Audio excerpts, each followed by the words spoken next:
आजच सबस्क्राईब करा आणि आपल्या आवडत्या मालिकांचा आनंद लुटा। अगं आपला सोहम जरी गायक नसला ना तरी सुद्धा तो मेहेंदळे म्युझिक कंपनी चालू करतोय। तो एक बिझनेसमॅन आहे, म्युझिक कंपनीचा ओनर आहे तो। आणि तुला तर माहितीच आहे, मेहेंदळेने एखादा बिझनेस चालू केला तर तो कधीही फेल जात नाही। आपला रेकॉर्ड आहे तसा, माहिती आहे ना तुला? माहिती आहे। पण म्युझिक कंपनीचा ओनर असणं आणि स्वतः गायक असणं यात फरक आहे तिलोत्तमा। तू काय बोलतेस मला नाही कळत आहे, तू जरा प्रॅक्टिकली विचार कर ना। मी ओळखते तुला, तू प्रॅक्टिकली विचार करणारी बाई आहेस। जगात एखादी गोष्ट जर का आपल्याला मिळाली नाही तर आपण दुसरा योग्य तो पर्याय निवडायचा असतो आणि आता आपल्याला तेच करायचंय। तारासाठी माझा सोहम योग्य आहे, तो तिच्या कलेला रिस्पेक्ट करतो, आम्ही सगळेच करतो। सारंग तुला माहिती आहे ना, तो तर ताराचा फॅन आहे। तो किती वर्षापासून ताराचं गाणं ऐकतोय ग। ऐक, आणि आपण जी आता मेहेंदळे म्युझिक कंपनी सुरू करतोय ना, त्यामुळे ताराच्या करिअरला सपोर्टच होईल। ती कायम त्या वातावरणात राहील। Think about it. तरीही सोहमला म्युझिक मधलं काहीच कळत नाही आणि आर्टिस्ट तर तो नाहीच आहे। तेच तर सांगते ना तुला कधीपासून, तुला का पटत नाहीये? आणि सगळ्यात महत्त्वाची गोष्ट म्हणजे तारा आणि सोहम एकमेकांवर प्रेम करतात।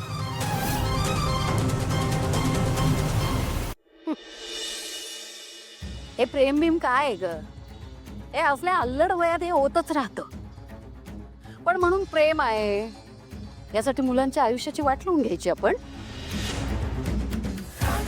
हे बघ तिलोत्तमा, प्रेम आहे म्हणून न जुळत असलेल्या जोड्या बळजबरी जोडायच्या नसतात। मला ताराच्या चांगल्या भविष्यासाठी तिला गायक नवराच करायचा आहे। आणि मला सांग तिलोत्तमा, आता हे जोड्यांचं आपण बोलतोच आहे तर अजून एक उदाहरण देते। तुला सावली आवडत नाही ना ग? म्हणजे अजिबातच आवडत नाही।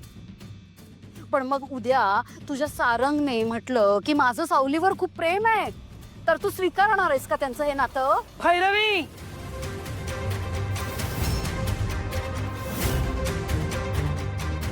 कुठल्या गोष्टी कुठे नेतेस का तू? सारंग, सावली, सोहम, तारा वेगवेगळ्या गोष्टी आहेत या। मग तूही नको ना कुठल्याही गोष्टी कुठे लावूस। म्हणजे मान्य आहे, मान्य आहे तिलोत्तमा, तू मला माझ्या पडत्या काळात खूप मदत केलीस, मला आधार दिलास, माझ्या गरजेला धावून आलीस, माझ्यासाठी उभी राहिलीस। पण म्हणून तू मला विकत घेतलं नाहीयेस, कळलं ना?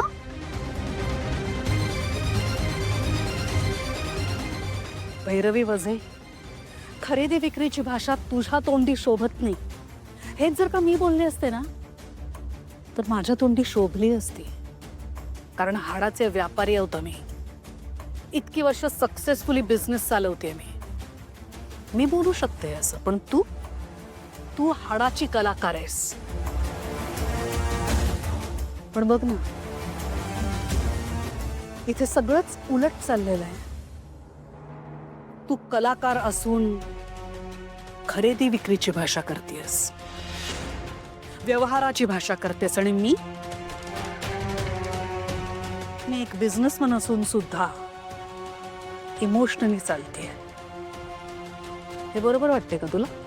तिलोत्तमा, तुझ्या बाबतीत मी कधीच व्यवहारी नव्हते, पण आता इथं प्रश्न माझ्या मुलीच्या आयुष्याचा आहे, तिच्या करिअरचा आहे। त्यामुळे आई म्हणून माझं असं व्यवहारी होणं साहजिकच आहे। आणि मुळात मी माझ्या मुलीसाठी, माझ्या आयुष्यासाठी, तिच्या आयुष्यासाठी जे भक्कमपणे निर्णय घेतले ते मी कोण कुठल्या तिलोत्तमा मेहेंदळेसाठी का बदलू? नकोच बदलूस मी तर म्हणते। पण मग आपल्या मुलांच्या आनंदाचं काय? मला त्यांचं भवितव्य त्यापेक्षा जास्त महत्त्वाचं वाटतं। मग मी जे प्रपोजल दिलंय ना तुला, त्यात तुझ्या मुलीचं भवितव्य जास्त उज्ज्वल आहे, पण ते माझ्या मनासारखं नाहीये। आपल्या मनासारख्या गोष्टी कधीच होत नसतात, कॉम्प्रोमाइज हे करावंच लागतं। मग एक काम कर ना, तू तुझ्या सोहमच्या बाबतीत कॉम्प्रोमाइज कर ना, मला का अक्कल शिकवतीयस?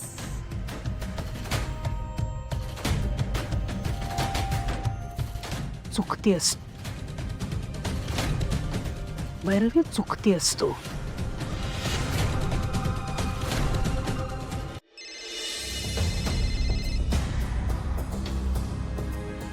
सावली मॅडम बोला. हॅलो सारंग सर, तुम्ही कुठे आहात? मी रांजणगावला चाललोय फॅक्टरीवर. का ग? तुम्ही ठीक आहात ना? तुम्हाला काही झालं नाहीये ना? नाही मी ठीक आहे, एकदम व्यवस्थित आहे. पण तुझ्या आवाजात भीती आहे. काय झालंय? हो, मला ना एका माणसाचा फोन आला होता. त्याने सांगितलं की तुमचा जीव धोक्यात आहे. काय? हो. अरे कोणीतरी मस्करी करत असेल. आणि तिरायत व्यक्तीला कसं कळेल की माझ्या जीवाला धोका आहे? हे बघ, एवढा विचार नको करू. असं काही नाही, मी एकदम व्यवस्थित आहे. आल्यावर बोलू आपण. हा?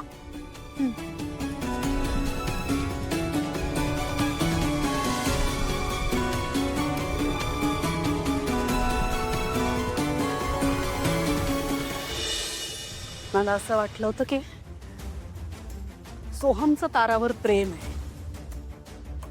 आता ते दोघांचं लग्न होईल, आनंदात राहतील दोघंही.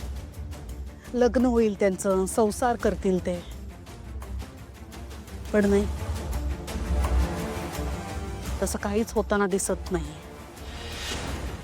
मेहेंदळे आणि वझे ही घराणी एकमेकांना परिचयाची आहेत, ओळखतात एकमेकांना, आपले संस्कार सारखे आहेत.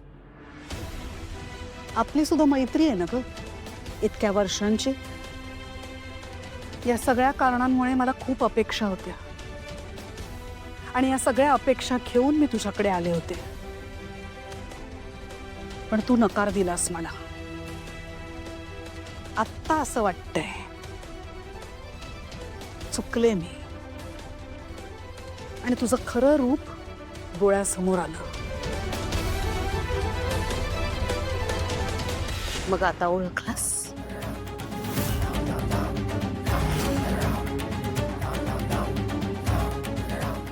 ओळखलं. आता चांगलंच ओळखलं मी तुला. ठीक आहे, मग आता तू येऊ शकतेस. मी तर जाईनच ग.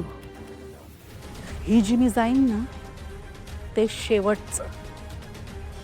परत मी तुझ्या दारात पाऊल नाही ठेवणार. पण तू जर का नाक घासत माफी मागत माझ्याकडे आलीस ना, तरी सुद्धा माझ्या दारात नाही उभं करणार तुला. हा तिलोत्तमा मेंदळेचा शब्द आहे.